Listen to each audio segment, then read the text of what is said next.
warahmatullahi wabarakatuh. Halo, apa kabar? Baik. Sebelumnya perkenalkan, nama saya Povi Anissa Silu. Dan di depan saya sudah ada narasumber. Kali ini saya akan membahas tentang pengaruh COVID-19 yang mempengaruhi kegiatan mahasiswa. Nah, di sini saya mengundang narasumber yang berasal dari salah satu mahasiswi dari Universitas Negeri Makassar. Nah, coba perkenalkan dirinya. Baik, terima kasih atas kesempatannya untuk memperkenalkan diri. Perkenalkan, saya Milawati, salah satu mahasiswi Fakultas Psikologi Universitas Negeri Makassar. Saya angkatan 2018, jadi sekarang sudah semester 6. Ya. Oke, kali ini saya akan mengajukan beberapa pertanyaan ke Mila. Pertanyaan saya, apa aktivitasnya sekarang? Aktivitasnya sekarang, ya sekarang kan lagi bulan Ramadan, jadi memperbanyak beribadah tentunya di bulan Ramadan. Terus kan lagi COVID kan, masih kuliah online, jadi kuliah di rumah. Kuliah saya di rumah itu mulai hari Selasa sampai hari Jumat. Jadi hari Selasa sampai Jumat itu saya full, jadi Berarti nggak ada waktu untuk jalan-jalan ya? Atau?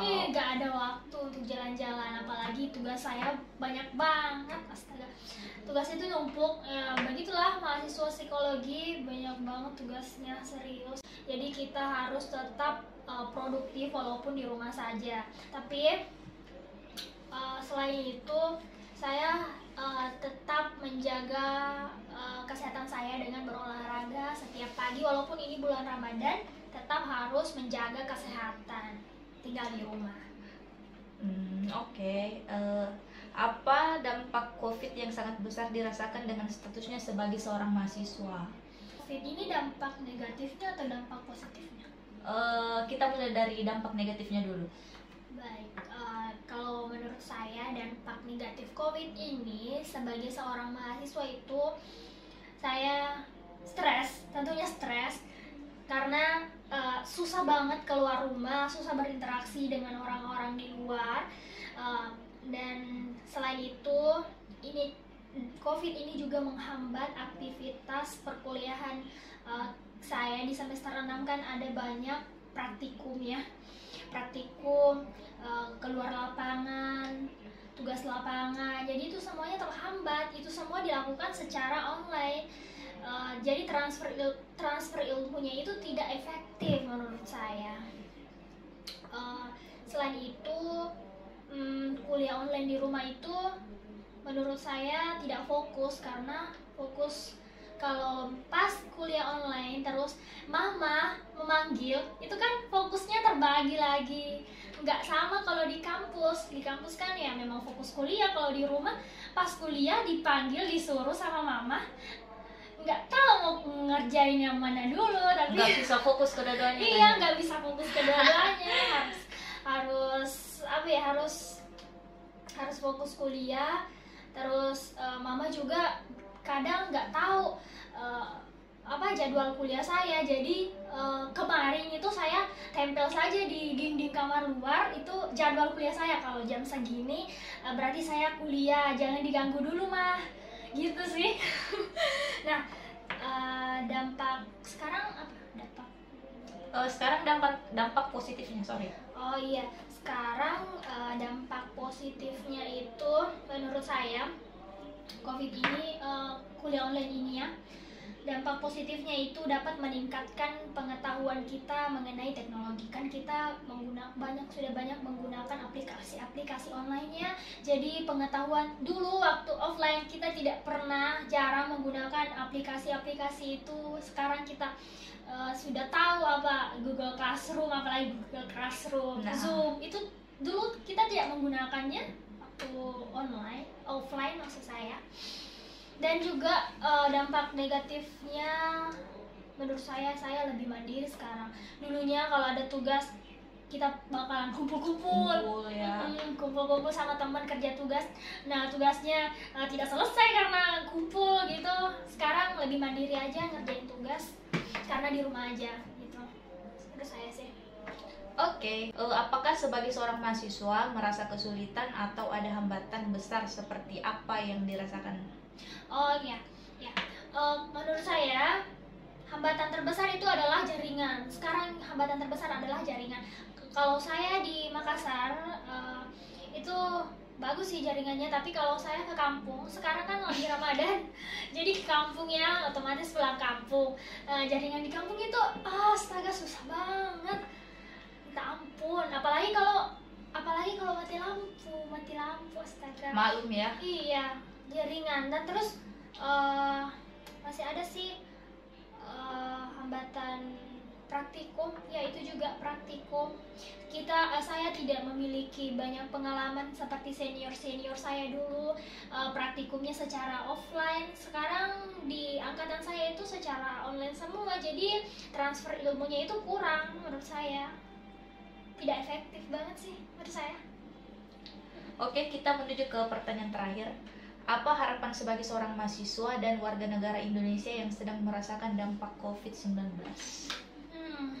Baik, sebagai warga negara Indonesia dan sebagai mahasiswa Universitas Negeri Makassar, saya berharap pemerintah lebih serius, lebih tegas dalam menangani pandemi ini, agar nanti tidak kan sekarang di India itu sudah ada tsunami COVID ya. Mudah-mudahan tidak menyebar lagi di Indonesia. Mudah-mudahan pandemi ini tidak bertahan sampai bertahun-tahun. Amin. Amin. Semoga kita bisa kuliah lagi secara offline, bertemu dengan teman-teman di kampus, ngumpul-ngumpul bareng, kerja tugas, dan ketemu-ketemu juga sama dosen. Kita kan jadi sekarang sudah kangen suasana kampus iya, ya? kangen banget. Pokoknya kangen banget sama suasana kampus. Apalagi kita kan sudah 1 tahun lebih ini nggak ketemu sama teman-teman. Tapi ngomong-ngomong, ada nggak perubahan untuk masa pandemi ini? Misal kan COVID-nya kemarin tahun 2020 ya. Apakah Anda sudah merasa ada perubahan di 2020 ke 2021? Sudah agak mendingan atau masih perasaan yang sama? Oh, kalau menurut saya tuh sudah agak mendingan sih, karena udah tahun 2020 itu dulu keluar. Oke, pertanyaan selanjutnya. Bagaimana metode pembelajaran di UNM selama masa pandemi? Kalau berbicara mengenai metode pembelajaran di UNM itu, di UNM itu kami full online di fakultas saya, tapi nggak tahu di fakultas lain itu ada offline, ada online nggak? Sekarang apakah ada ciri-ciri untuk kuliah offline untuk tahun ini, untuk tahun 2021? Oh, kalau itu tanda-tandanya ya, adakah tanda akan kuliah offline? Menurut saya semester depan itu bakal kuliah offline sih. Kalau di berita yang sudah saya baca, mungkin sudah kuliah offline di semester depan. Sekarang kan sudah waktunya untuk meet. Apakah fakultas Anda apa lagi namanya?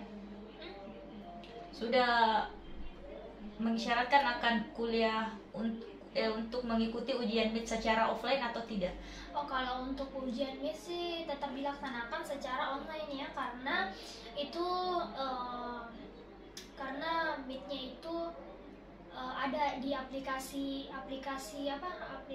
Google Form, jadi bisa dilakukan secara online. Tapi tergantung dosennya juga, kalau dosennya bilang offline ya offline. Oke, pertanyaan selanjutnya. Apakah sebagai seorang mahasiswa merasa kesulitan atau ada hambatan besar seperti apa yang dirasakan akibat pandemi ini? Hambatan menurut saya itu apakah ada keluh kesah atau seperti itu ya? Banyak sih. Hambatan tadi ya, apakah hambatan? Iya, hambatan. Oke, saya ulang pertanyaannya ya. Apakah sebagai seorang mahasiswa merasa kesulitan atau ada hambatan besar seperti apa yang dirasakan? Oh iya, ya. Menurut saya hambatan terbesar itu adalah jaringan. Sekarang hambatan terbesar adalah jaringan. Kalau saya di Makassar itu bagus sih jaringannya, tapi kalau saya ke kampung, sekarang kan lagi Ramadan, jadi ke kampungnya otomatis pulang kampung. Jaringan di kampung itu astaga susah banget, minta ampun. Apalagi kalau mati lampu astaga. Malum ya. Iya, jaringan. Dan terus masih ada sih hambatan praktikum, yaitu juga praktikum. Saya tidak memiliki banyak pengalaman seperti senior saya dulu praktikumnya secara offline. Sekarang di angkatan saya itu secara online semua, jadi transfer ilmunya itu kurang menurut saya, tidak efektif banget sih menurut saya. Oke, kita menuju ke pertanyaan terakhir. Apa harapan sebagai seorang mahasiswa dan warga negara Indonesia yang sedang merasakan dampak COVID-19? Baik, sebagai warga negara Indonesia dan sebagai mahasiswa Universitas Negeri Makassar, saya berharap pemerintah lebih serius, lebih tegas dalam menangani pandemi ini, agar nanti tidak kan sekarang di India itu sudah ada tsunami COVID ya. Mudah-mudahan tidak menyebar lagi di Indonesia. Mudah-mudahan pandemi ini tidak bertahan sampai bertahun-tahun. Amin. Amin. Semoga kita bisa kuliah lagi secara offline, bertemu dengan teman-teman di kampus, ngumpul-ngumpul bareng, kerja tugas, dan ketemu-ketemu juga sama dosen. Kita kan jadi sekarang sudah kangen suasana kampusnya? Iya, kangen banget. Pokoknya kangen banget sama suasana kampus. Apalagi kita kan sudah 1 tahun lebih ini nggak ketemu sama teman-teman. Tapi ngomong-ngomong, ada nggak perubahan untuk masa pandemi ini? Misal kan COVID-nya kemarin tahun 2020 ya. Apakah Anda sudah merasa ada perubahan di 2020 ke 2021? Sudah agak mendingan atau masih perasaan yang sama? Kalau menurut saya tuh sudah agak mendingan sih, karena udah tahun 2020 itu dulu keluar di depan rumah aja kita kayak was-was gitu. Kita harus pakai masker, pakai apa, sampai ada tempat cuci tangan di depan rumah. Kayak apa ya? Terus sekarang sudah agak mendingan. Sekarang 2021 sudah banyak acara-acara juga di luar, sudah bisa berkumpul. Saya lihat acara-acara pesta pernikahan sudah banyak, tapi tetap harus menggunakan protokol kesehatan. Saya kira itu peningkatan yang luar biasa sih menurut saya.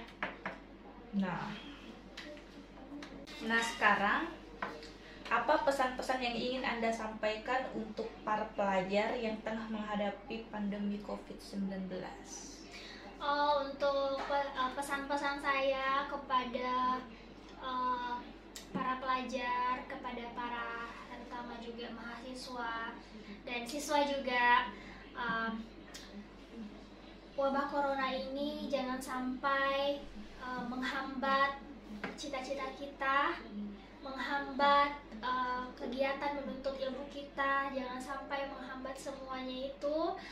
Nah, jadikan wabah corona ini sebagai pembelajaran bahwa kita dapat belajar betapa pentingnya kesehatan, betapa pentingnya kebersihan dan juga norma sosial. Nah, dan juga walaupun semuanya dilakukan secara online ya, kita tidak boleh lengah, kita harus tetap mengikuti pembelajaran seoptimal mungkin. Semangat semuanya! Oke, terima kasih Mila. Semoga perbincangan kali ini ada hal positif yang diambil. Amin. Ada. Assalamualaikum warahmatullahi wabarakatuh. Waalaikumsalam warahmatullahi wabarakatuh. Terima kasih.